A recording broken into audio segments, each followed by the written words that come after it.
नमस्कार, आप देख रहे हैं DW समाचार। जहानाबाद में पेंशन उत्सव का आयोजन, डीबीटी के जरिए लाभार्थियों को भेजी गई राशि। मंत्री अशोक चौधरी बोले, समाज सुधार की दिशा में बड़ा कदम। जहानाबाद शहर के टाउन हॉल में पेंशन उत्सव का भव्य आयोजन किया गया। इस कार्यक्रम में जिला के प्रभारी मंत्री अशोक चौधरी, जिलाधिकारी, पुलिस अधीक्षक, डीडीसी सहित तमाम वरीय अधिकारी मौजूद रहे। जिले भर से आए पेंशन लाभार्थियों ने बड़ी संख्या में हिस्सा लिया।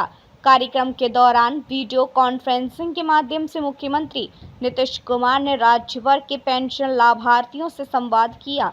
मुख्यमंत्री ने पेंशन योजना की राशि में बढ़ोतरी और सामाजिक सुरक्षा को लेकर राज्य सरकार की प्रतिबद्धता दोहराई। इस अवसर पर लाभार्थियों के खातों में डायरेक्ट बेनिफिट ट्रांसफर के माध्यम से राशि सीधे भेजी गई। प्रभारी मंत्री अशोक चौधरी ने कहा कि ये पहल पेंशन धारकों के लिए बड़ी राहत है। उन्होंने कहा कि मुख्यमंत्री नीतीश कुमार समाज सुधारक हैं और उन्होंने हमेशा समाज के कमजोर वर्गों की भलाई के लिए काम किया है। मतदाता गहन पुनरीक्षण पर मंत्री अशोक चौधरी का बड़ा बयान।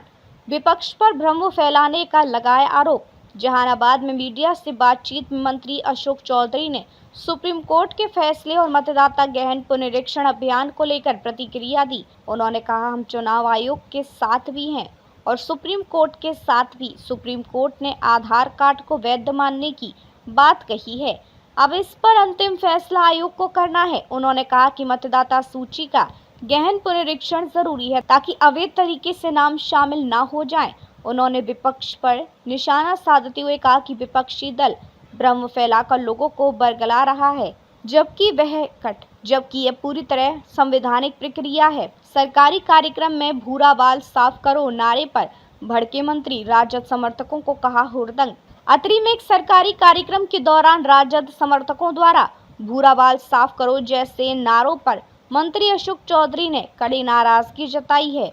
उन्होंने कहा कि नीतीश कुमार ने बीते 20 सालों में बिहार को मेहनत से विकास की पटरी पर लाया है। बिहार बंद के नाम पर गरीबों की दुकानें लूट ली गई। 90 के दशक का डर दिखाया जा रहा है। ये सब हुड़दंग लोग हैं जिन्हें सिर्फ सत्ता चाहिए, लेकिन जनता सब समझ रही है और सही फैसला करेगी। इलेक्शन को लेकर सुप्रीम कोर्ट का फैसला है, इसको कैसे देखते हैं? नहीं, फैसला तो अभी कोई ऐसा सुप्रीम कोर्ट ने कहा है आधार को भी बनाना चाहिए। इलेक्शन कमीशन उसको देखेगा, उन्होंने सुझाव दिया है और हम लोग तो न्याय निर्णय के साथ हैं। हम इलेक्शन कमीशन के भी साथ हैं और सर्वोच्च न्यायालय के निर्णय के भी साथ। जो सर्वोच्च न्यायालय निर्णय करेगा हम लोग उसके बाइंडेड है। लेकिन कौन विरोध कर रहा है, क्या कह रहा है इलेक्शन कमीशन? इलेक्शन कमीशन कह रहा है कोई भी जायज वोटर छूटे नहीं और कोई भी नाजायज वोटर जुटे नहीं। ये तो पारदर्शिता की बात है ना। तो बाकी लोग परेशान हैं, भ्रम पैदा कर रहे हैं कि उनको हटा दिया जाएगा, उनको छांट दिया जाएगा, उनको काट दिया जाएगा। ऐसा थोड़ी होता है। हर बैंक में भी आप जाते हैं तो आप KYC देते हैं, हर साल आपको KYC देना पड़ता है। उसी तरह से इलेक्शन रिकॉर्ड में भी आप वोटर जिनविन हैं नहीं हैं, कोई नाजायज लोग तो नहीं आ गया, कोई 16 साल का आदमी 18 साल बन के तो नहीं आ गया, उसके लिए कर रहे हैं। तो ये तो अच्छी बात है ना।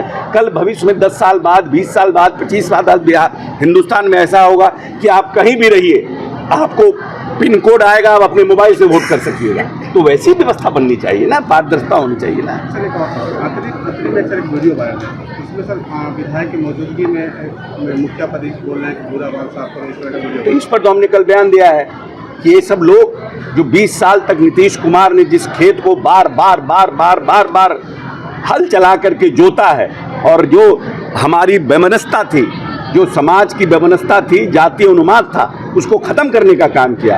ये उद्दंड लोग फिर से उस तरह की वैमनस्यता पैदा करने का काम कर रहे हैं और इस तरह की भाषा का प्रयोग कर रहे हैं। बिहार को अगर 21वीं सदी में ले जाना है तो इस तरह की भाषा का प्रयोग करिएगा। भूरा बाल साफ करो, किसके बारे में आप कह रहे हैं? फिर से आप पिछड़ा और अगड़ा का लड़ाई लड़ाना चाहते हैं कि बिहार इसी लड़ाई में फंसा रहेगा कि 21वीं सदी का जिस तरह से बिहार बन रहा है, जिस तरह से हमको परमाणु का फैक्ट्री लगाना है, जिस तरह से हमको AI में आगे बढ़ना है, जिस तरह से हमको सॉफ्टवेयर में आगे बढ़ना है, जिस तरह से हमने अपने पॉलिटेक्निक और ITI में AI के लिए स्टार्टअप्स लगाने की बात कर रहे हैं, हमको वो करना है कि हमको ये करना है। ये उद्दंड लोग हैं, ये बिहार को किसी भी तरह से सत्ता पर पाना चाहते हैं। क्या हुआ दरभंगा में एक बंद करने वाले ने RJD समर्थक ने कहा कि 90 का दौर आने दो, तब तुमको बताएंगे। नवंबर तक इंतजार करो, 90 का दौर लौटेगा। तो इस तरह की भाषा का प्रयोग करके आप 21वीं सदी का बिहार बनाएंगे। एक अति पिछड़ा का व्यक्ति, बंद में आपने उसका पूरा दुकान लूट लिया। लोग कह रहा है कि ये अपने बाप दादा के समय से वो दुकान चला रहा है, छोटा आदमी है, गैस का और चूल्हे का दुकान चलाता है, आपने लूट लिया उसको।